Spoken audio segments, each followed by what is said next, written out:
আসসালামু আলাইকুম প্রিয় দর্শক শ্রোতা, ইতালি থেকে আমি ইসমাইল আপনার সঙ্গে যুক্ত হয়েছি। আশা করছি আল্লাহ তাআলার অশেষ মেহেরবানিতে ভালো এবং সুস্থ আছেন। প্রিয় দর্শক শ্রোতা, মাত্র কয়েকদিন আগেই যেখানে ইতালি থেকে বাংলাদেশে লোক পাঠিয়েছিল, সেখানে আপনারা জানেন যে কি হয়েছিল। যে বাংলাদেশ বিএফএস গ্লোবাল এবং ইতালির যে দূতাবাস, সেখানে যে কর্মচারীরা ছিল তারা 2 নাম্বার বাটপাড়ি লোকজন ছিল, যার জন্য ইতালিতে এসে কিন্তু এই কমপ্লেনগুলো তারা দিয়েছিল। আর সেখান থেকেই ইতালি সরকার কি বলেছিল আপনারা অনেকেই জানেন, অনেকেই জানেন না। তো এই যে লিস্টটি আপনারা দেখতে পাচ্ছেন, হ্যাঁ, এই লিস্টটি কিন্তু আপনাদেরকে অনেক ইউটিউব ভাইয়েরা আপনাদেরকে দিয়ে দিছে অলরেডি, আপনাদেরকে যারাই আপনাদেরকে তথ্য দিয়েছিল। তবে এখানে অনেকেই আপনারা বুঝতে পারছেন, অনেকেই বুঝতে পারেন নাই যে আপনাদেরকে কি কথাগুলো এখানে বলা হয়েছিল এবং কি আশ্বাস আপনাদেরকে দিয়েছিল।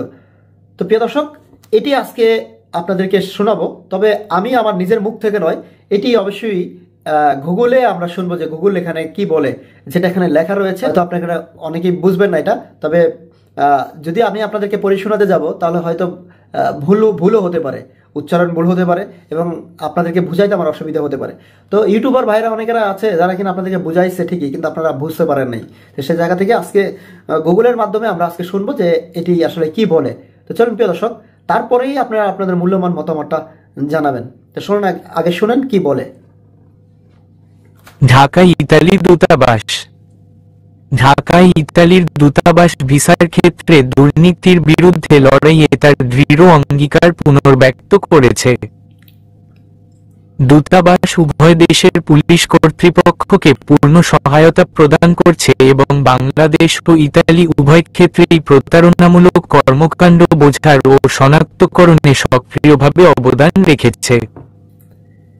ইতালীয় পুলিশ, গার্ডিয়া ডি ফিনাঞ্জা দ্বারা পরিচালিত একটি তদন্ত সম্প্রতি অন্যান্য ইতালীয় এবং বাংলাদেশী নাগরিকদের মধ্যে দূতাবাসের 2 প্রাক্তন স্টাফ সদস্যকে অভিযুক্ত এবং গৃহ হেফাজতে নিয়ে গেছে।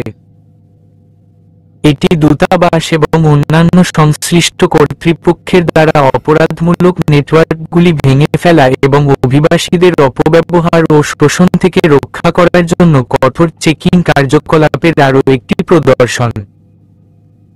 ভিসা আবেদনকারীদের আবারও আমন্ত্রণ জানানো হচ্ছে দূতাবাস এবং ভিএফএস গ্লোবাল কর্তৃক আনুষ্ঠানিকভাবে প্রকাশিত কনসুলার এবং পরিষেবা ফি ছাড়া কাউকে কিছু না দিতে এবং তৃতীয় পক্ষের মধ্যস্থতাকারীদের এড়াতে।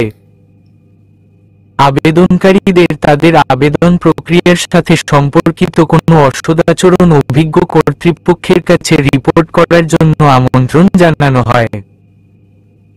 অবশেষে দূতাবাস জানায় যে সাম্প্রতিক সপ্তাহগুলিতে ইতালি থেকে অতিরিক্ত কর্মীদের ধন্যবাদ ভিসা প্রক্রিয়াকরণের সময় উন্নত হয়েছে এবং সামনের মাসগুলিতে বিদ্যমান ব্যাকলগ দূর করতে আত্মবিশ্বাসী। 22 ফেব্রুয়ারি 2025। তো প্রিয় দর্শক শ্রোতা, এতক্ষণ আপনারা শুনতে পারলেন। আসলে এই কথাটা হয়তো আমি আপনাদেরকে যদি বলতাম, হয়তো আপনারা বুঝতে পারতেন না, কিংবা আপনাদেরকে আমি বুঝাইতে পারতাম না। তো যার জন্য আমি আপনাদেরকে গুগলের মাধ্যমে আপনাদেরকে শোনালাম। তবে দেখেন, এখানে যে কথাগুলো বুঝতে পারার সেগুলো কিন্তু আমরা অলরেডি বুঝে ফেলেছি। তবে যতটুকু তারা আমাদেরকে আশ্বাস দিয়েছে, আমরা তাদেরকে অসংখ্য ধন্যবাদ জানাই এবং এরকম যাতে আপনার কাজকর্মগুলো আপনার শুরু হয়ে যায়, এটাই কিন্তু আমরা এখন বর্তমানে অপেক্ষা আছি। এবং অনেকেই যারা আপনারা বর্তমানে অ্যাপয়েন্টমেন্টের ভুক্তভোগীরা আছেন, আপনারা অ্যাপয়েন্টমেন্ট নিয়ে দুশ্চিন্তা আছেন, তবে ইনশাআল্লাহ আশা করি এই আশ্বাস অনুসারে, মানে তাদের কথা অনুসারে আশা করি ইনশাআল্লাহ ভালো কিছু ফলাফল আসবে। আপনারা এই নিয়ে কোনো চিন্তা করবেন না।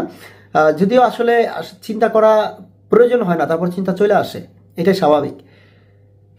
তো প্রিয় দর্শক শ্রোতা, আজকের কথা বাড়াবো না, আজকের মতো ভিডিওটি এখানেই শেষ করতে চাই। সকলের মনের আশা পূরণ হোক, এই শুভকামনা করেই আজকের মতো এখানে বিদায় নিতে চাই। আমি মুসলিম হিসাবে আপনাকে স্মরণ করে দিতে চাই, আপনি যদি ইসলাম ধর্মে রয়ে থাকেন তাহলে প্রতিদিন 5 ওয়াক্ত নামাজ আদায় করার চেষ্টা করবেন এবং প্রতিদিন একটি করে ভালো কাজ করবেন। আজকের মতো এখানে বিদায় নিচ্ছি। ভালো থাকবেন, সুস্থ থাকবেন। দেখা হবে পরবর্তী ভিডিওতে নতুন কিছু নিয়ে। আসসালামু আলাইকুম রহমতুল্লাহি তাআলা ওয়া বারাকাতুহু।